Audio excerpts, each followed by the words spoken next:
یہ مسلمان کے لیے روح کی غذا ہے. جیسے اللہ نے ظاہری غذا ہمارے لیے بیان بتائی ہے، رکھی ہے، کھاتے ہیں، پیتے ہیں، ہوا لیتے ہیں، روشنیاں لیتے ہیں. اللہ نے کھانے پینے کی بہت ساری عظیم نعمتیں پیدا کی ہیں، ہم ان سب سے استفادہ کرتے رہتے ہیں. اسی طرح اللہ تعالیٰ نے ہماری روح کی غذا بھی بنائی ہے، لیکن بہت سے لوگوں کو نہیں معلوم کہ ہماری روح کے لیے بھی غذا کی ضرورت ہے.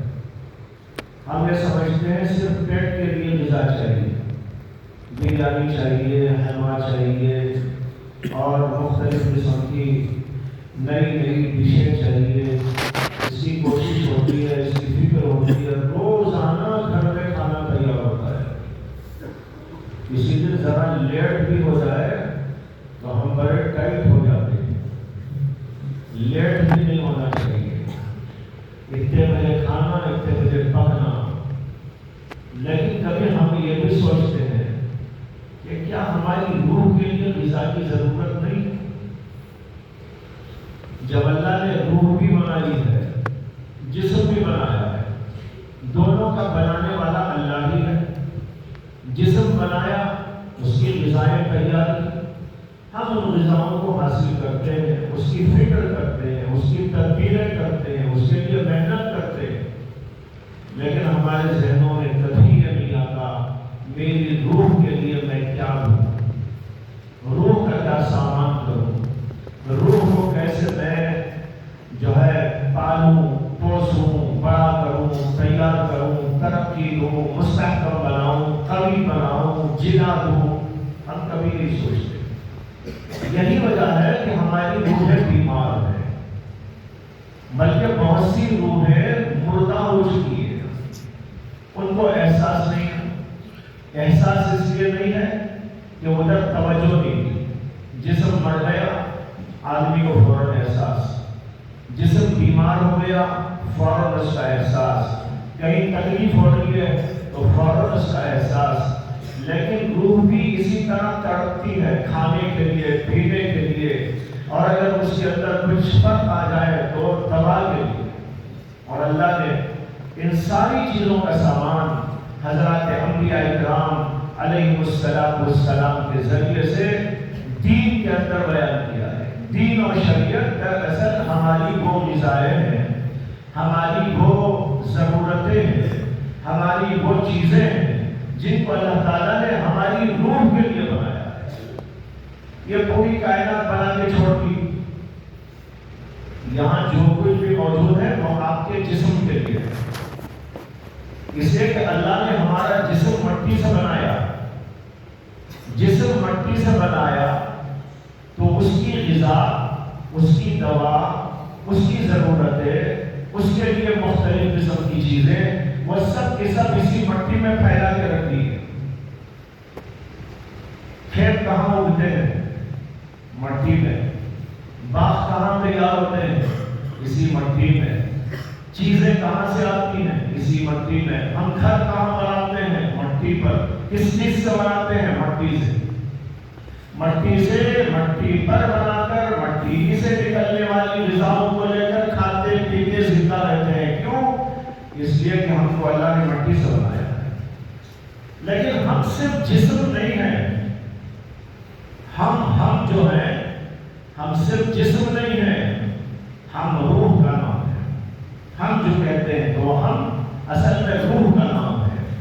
لیکن اس روح کی غذا کیا اللہ نے کہاں بھیجی ہے، وہ کہاں ملتی ہے، کون اس کا بیپاری ہے، کون سا اس کا بازار ہے، کون سی اس کی دکانیں ہیں، کہاں وہ دستیاب ہوتی ہیں، یہ ہم کبھی نہیں سوچتے. بس وہ چیز یہی ہے. مدرسوں میں اس کا جو ہے سسٹم ہے، یہ اس کے بازار ہے، یہ اس کا مال ہے. یہاں قرآن ہے، یہاں حدیث ہے، یہاں پر اس کے علوم ہے. یہ سب کی سب چیزیں دراصل ہمارے روح کی غذا اور ہمارے روح کی ضرورتوں کو پورا کرنے کی چیزیں ہیں. تفصیل کا موقع نہیں ہے، بات ذہن میں آئی اس کو عرض کر دیا ہے کہ یہ نہ سوچو کہ یہ پڑھنا پڑھانا کچھ ویسے ہی ہے، بلکہ یہی اصل ہے۔ دنیا کی جتنی تعلیم ہے وہ ساری تعلیم اس کا منتہا پیٹ، اس کا منتہا جسم، اس لیے کہ جو کچھ بھی پڑھا جاتا ہے دنیا کی تعلیم میں، انجینئر بن جاؤ، ڈاکٹر بن جاؤ، کچھ بن جاؤ، تھراپسٹ بن جاؤ، پروفیسر بن جاؤ، لیکچرر بن جاؤ، کچھ بھی بن جاؤ، لیکن ان ساری چیزوں کا نفع صرف ہمارے جسم تک ہے۔ جسم سے آگے روح کی کوئی غذا ان کے پاس نہیں ہے، روح کا کوئی سامان ان کے ہاں نہیں ہے۔ روح بیمار ہو جائے تو اس کا کوئی علاج نہیں ہے۔ ڈاکٹر آپ کے جسم کی بیماری کا علاج کرتا ہے، لیکن آپ کی روح کی بیماریاں معلوم بھی نہیں ہے، اس کا علاج بھی نہیں کرتا۔ جو ساری دنیا کو علاج کر کر کے اچھے بنا کے بھیجتا ہے ڈاکٹر، وہ خود ہزاروں روحانی بیماریوں کا مرکز ہوتا ہے۔ یعنی وہ خود بیمار ہے لیکن روح کا بیمار ہے، لیکن اسے خبر نہیں کہ میں بیمار ہوں، اور ساری دنیا کا علاج کرتے رہے گا۔ کیا علاج؟ دانت میں درد، اس کا علاج، پیٹ میں درد، اس کا علاج، ٹانگ میں درد، اس کا علاج، بخار آ گئی، اس کا علاج، ہارٹ ٹربل، اس کا علاج، بی پی، اس کا علاج۔ یہ سب جسمانی علاج ہے، ڈاکٹر سب کا علاج کر رہا ہے، لیکن خود اپنا علاج وہ نہیں کر سکتا، اس لیے کہ اس کے پاس اپنی روحانی بیماریوں کا علاج نہیں ہے۔ اس کا علاج کہاں ہے؟ وہ قرآن میں ہے، وہ حدیث میں ہے، انبیاء کی تعلیم میں ہے، ذکر میں ہے، نماز میں ہے، روزے میں ہے، تلاوت میں ہے، ان عبادات میں ہے۔ ان سب چیزوں میں اللہ نے ہماری روح کے تمام ضروریات کو رکھا ہے۔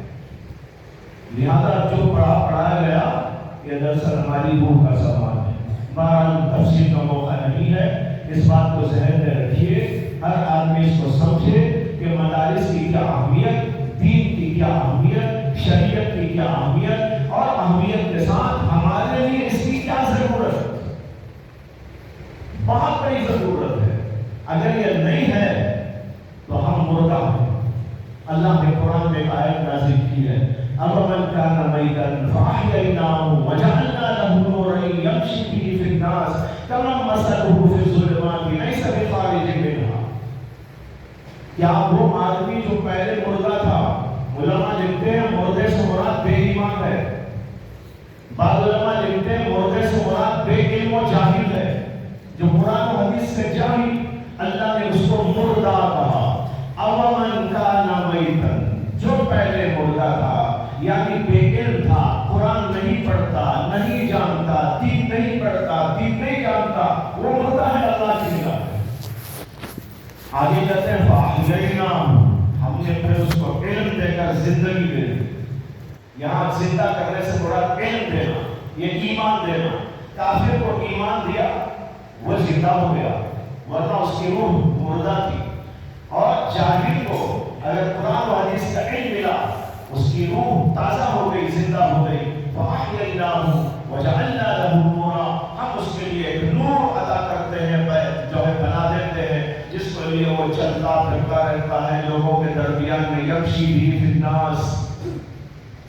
یہ علم ہے، ایمان ہے، جس کو لے کر آدمی گھوم رہا پھر رہا ہے، یہ اس کی زندگی ہے اصل۔ تو بھائیو، ہم سب کی اصل زندگی یہ ہے قرآن اور حدیث اور دینی علوم، دین کے اندر بتائی گئی عبادتیں، نیکیاں، تلاوت، ذکر، فکر، یہ سب چیزیں ہماری روح کی غذا و سامان ہے۔ اللہ تعالیٰ سے دعا ہے کہ اللہ تعالیٰ ان بچوں کو مزید پڑھتے رہنے کی توفیق عطا فرمائے، اور ان کے ایمان میں، عمل میں، علم میں برکت عطا فرمائے، اور جن بچوں کے جو بچے حفظ کیے، اللہ تعالیٰ ان کے والدین کو اور ان کے سرپرستوں کو بھی زیادہ سے زیادہ نفع پہنچائے، ان کے ایمان میں، عمل میں تر و تازگی عطا فرمائے، ان کے لیے باقی سے سعادت بنائے۔ وآخر دعوانا ان الحمد للہ رب العالمین۔ اللهم صل على سيدنا